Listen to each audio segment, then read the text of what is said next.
중산층 소비 여력이 바닥났다 이런 뉴스가 막 엄청 떨어졌죠. 근데 이게 적정 그 가처분 소득이 얼마쯤 돼야 되냐? 그건 뭐 없는데 코로나 같이 어려운 시기에도 이게 90만 원대였다 그래요.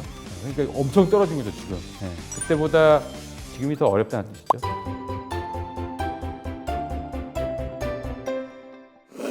안녕하세요. 이번에 트렌드집의 윤덕환입니다. 오늘은 중산층 얘기를 드리려고 하는데 감독님 상류층이죠? 저는 하류층입니다. 일 안 하면 정말 죽는. 그럼 저랑 똑같네. 네. 소득의 그 불평등 지수는 생각보다 크지 않다니까요. 진짜 있어요?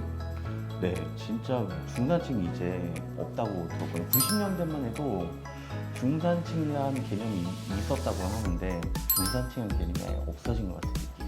중산층이 있죠. 통계적으로는.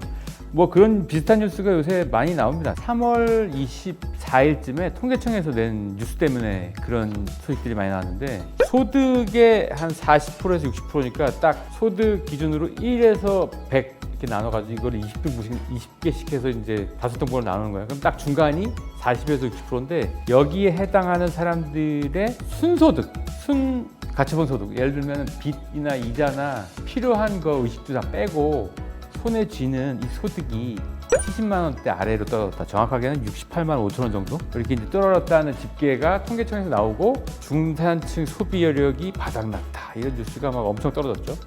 근데 이게 적정 그 가처분 소득이 얼마쯤 돼야 되냐? 그건 뭐 없는데 코로나 같이 어려운 시기에도 이게 90만 원대였다 그래요. 그러니까 엄청 떨어진 거죠 지금. 네. 그때보다 지금이 더 어렵다는 뜻이죠.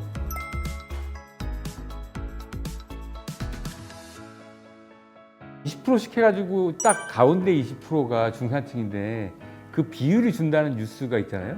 그러니까 사실 이렇게 보면은 이상한데?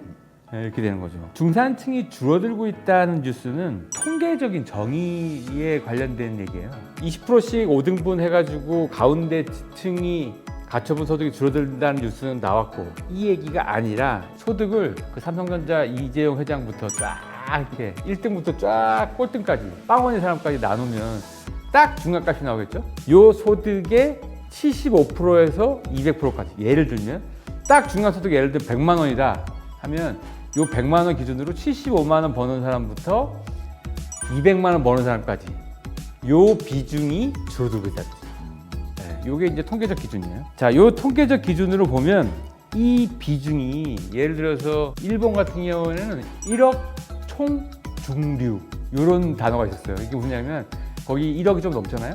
1억 명이 거의 90%가 중산층에 가깝다 이런 식의 개념인 건데 어쨌든 중산층이 거의 60에서 70% 정도가 있다는 게 많은 국가들에서 이제 주장하는 건데 우리나라 같은 경우에는 2023년도에 이 비중이 50%대로 떨어졌습니다.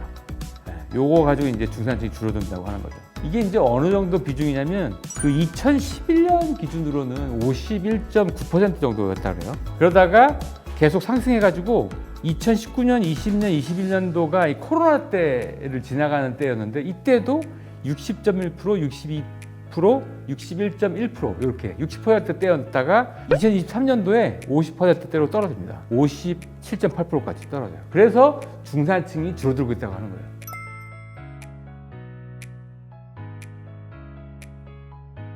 개인들한테는 별로 안 중요하죠.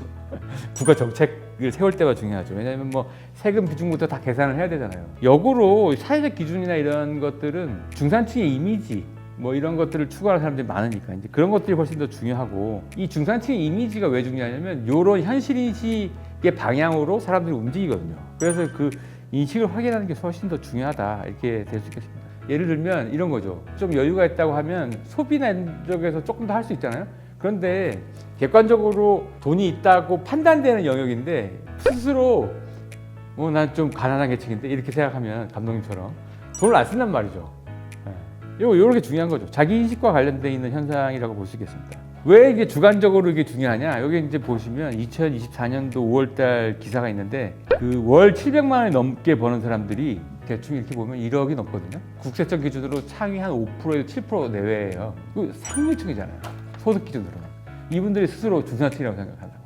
그러면 돈 많이 안 쓰겠죠. 주관적인 판단이 실제 생활에는 더 중요하다. 그래서 저희가 조사를 해봤습니다.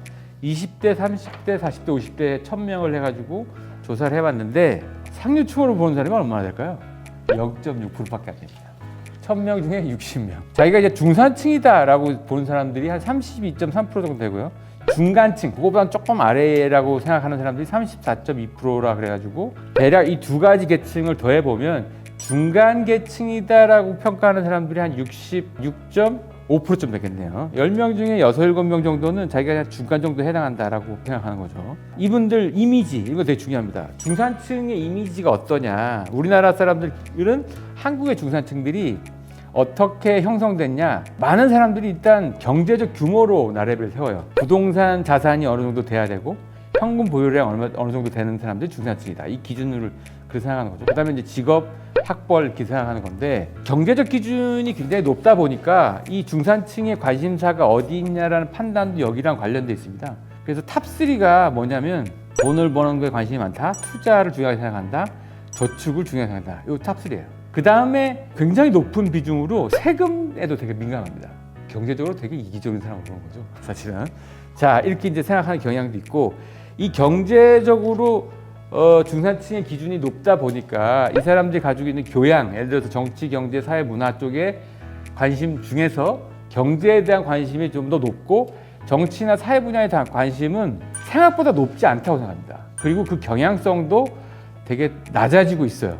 이게 되게 흥미로운 부분인데 생각보다 교양이 그렇게 높다고 보지는 않는 것 같아요. 그 다음에 인간관계나 교육에서 이 중산층 이미지가 뭐냐? 자, 중산층은 일단 자식 교육에 민감합니다. 그래서 자식들 직업에도 민감하고 이거 탑3예요.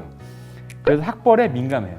자, 그 다음에 문화나 소비 습관 이미지는 해외여행, 골프, 영화, 공연장, 와인 뭐 이런 순서입니다. 제일 높은 게 해외여행, 골프인데 네, 저는 두 가지가 다 없어요. 야, 여기 저는 하류층이 맞는 것 같아요. 저는 온리 책인데 여긴 책도 없네. 네. 그런데 여기 흥미로운 게 있습니다. 일반 대중이 생각하는 중산층의 이미지가 약간 속물적인 거잖아요. 한국에서는. 근데 여기에 이상적인 중산층 이미지는 또 그렇지도 않아요. 이상적인 중산층 이미지는 뭐냐면 첫 번째가 타인에 대한 배려가 있는 사람이에요. 두 번째는 도덕, 사회 규범에 대한 자신의 관점이 있는 사람이에요. 세 번째는 문화적 취향이 깊고 다양한 사람. 네 번째는 사회나 정치 문제에 자신의 관점이 있는 사람. 요거를 이상적인 중산층 유형이라고 생각합니다. 이게 약간 프랑스에서 얘기하는 중산층 기준이 있는데 여기랑 일맥상통하는 얘기가 있어요. 중산층 쳐보면 따라오는 게 프랑스 중산층 기준이 이렇다라고 하는 좀 낭만적인 이런 이미지가 있어요. 예를 들면 이런 게 있어요. 프랑스의 조르주 퐁피두 대통령이라고 이분이 이런 얘기 했더래요. 중산층이라고 하면 첫 번째, 외국어 한두 개 정도는 할 수 있어야 되고, 두 번째, 직접 즐기는 스포츠가 있어야 되고, 세 번째, 다룰 수 있는 악기가 있어야 되고, 네 번째, 남들과는 다른 맛을 내는 요리를 만들 수 있어야 되고, 다섯 번째는 공분에 대한 의연에 참고할 줄 알아야 되고, 아우 되게 멋있네 이거는. 그 다음에 약자를 도우며 봉사활동을 꾸준히 할 것. 이런 식의 이제 낭만적인 이미지가 있어요. 여기에 호감이 있다. 이게 이제 지금 조사로는 54.9% 정도 나옵니다. 요번에. 물론 이 비중은 최근에 조금 줄어드는 경향이 있어요. 저희가 이거 추적 조사를 했는데 그래도 10명 중에 5, 6명은 이런 이미지의 중산층에 대해서 굉장히 호감이 있다. 여기는 이제 우리가 확인할 수가 있겠네요.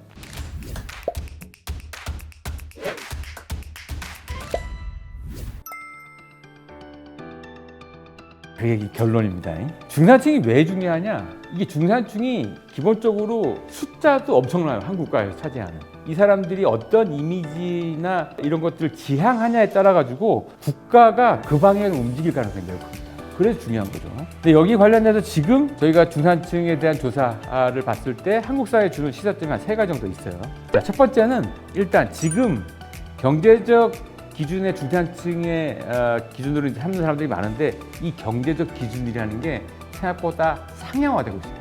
지금 우리나라의 중산층 기준이 예전보다 점점 상향화되고 있다. 지금 중산층이라고 떠올리는 사람들이 예전 기준으로는 상류층의 문화적 취향을 가지고 있어요. 자, 이건 다시 말하면 이런 겁니다. 첫 번째 시사점 이런 건데 중산층이 향유하는 대중문화가 실제로 대중문화가 아니라는 거예요. 이거는 대중의 취향이 그만큼 고급화되고 있다는 뜻입니다. 대중의 눈높이를 낮게 보고 그 실제적인 평균에 맞춘 대중문화가 아니라 고급 문화를 대중문화로 인식하고 있다. 그러면 여기 핵심은 디테일이나 아니면 굉장히 개인별로 맞춤형의 취향들이 점점 더 중요해지고 있다. 요거를 꼭 기억하셔야 됩니다. 자, 두 번째는 우리나라는 중산층으로 살고 싶다는 사람보다 상류층으로 살고 싶다는 사람들이 더 많아요. 계층 상승 욕구가 굉장히 높고 올해 2025년도 3월 조사를 보면 그러니까 노력하면 성공할 수 있다거나 가난은 개인의 게으름의 현재 결과다. 그러니까 그렇게 안 보는 사람들이 많거든요. 열심히 노력과 관계없이 갑작스러운 경제적인 큰 이슈가 있어가지고 맞는 가난이 있을 수 있는데 요거에 대해서 지금 좀 부정적이에요. 그리고 노력하면 기회가 있다. 아직도 노력하면 성공할 수 있다고 하는 분위기가 점점 높아지고 있습니다. 그리고 가난은 게으름의 결과라고 보는 사람들이 높아지고 있죠. 물론 비율로는 높진 않지만 일반 서민이 중산층으로 올라갈 기회가 충분히 많다는 사람들이 2021년도에 14.9, 2023년도에 18.4, 2025년도에 20.4 계속 올라가고 있습니다. 자, 이 근거로 보면 계층 상승 욕망은 실현 가능하다고 믿는 사람들이 생각보다 많아요.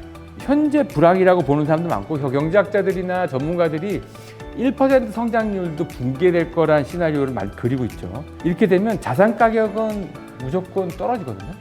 폭락에 가깝게. 그런데도 노력이 성공을 담보한다는 믿음이 이 정도 지탱된다는 거는 기본적으로 능력주의가 여전히 강하다는 겁니다. 요거를 감안해서 만약에 이제 다음에 정부가 들어가면 이 이슈를 잘 관리하셔야 됩니다. 이런 욕망이 여전히 살아있다는 거예요. 세 번째는 그 능력주의 이데올로기가 강력하다는 것과 관계되어 있는 현상인데 지금 다른 사람이 가난에 대해서 관심이 점점 떨어지고 있어요. 저희가 조사해본 바에 따르면 다른 사람이 얼마나 어렵게 사는지에 대한 별 관심이 없다는 게 2021, 23, 25 이 2년 차이로 추적 조사해봤을 때 23.5, 26.8, 29.5로 점점 올라가고 있습니다. 타인의 가난에 대한 무관심이 올라가고 있는 거죠. 이렇게 되면 사회적 공익보다는 개인의 이익의 유불리에 좀 더 민감해진다는 거예요. 이거에 대해서 좋다 나쁘다 가치 판단을 하는 게 아니라 그게 자기의 생존에 유리하다는 시대라는 거죠. 아마 다음 정부가 들어서면 기존에 만약에 작동하지 않았거나 문제가 있어서 정책을 바꾸는 과정에서 부동산 정책을 크게 바꿔야 할 수 있어요. 뭐 현실적으로는 가능할 것 같고 영향이 있을 것 같습니다. 그런데 이런 정책들이 사람들이 이런 식의 자기 자산이 움직이는 거에 민감한 상황이기 때문에 이걸 고려해서 움직여야지 이걸 고려하지 않고 사회 정의만 내세우고 이렇게 정책을 밀어붙이면 상당한 반발이 올 수 있다. 이건 꼭 기억하셔서 정부 정책을 만드실 때 깊게 고민하셔야 될 것 같습니다.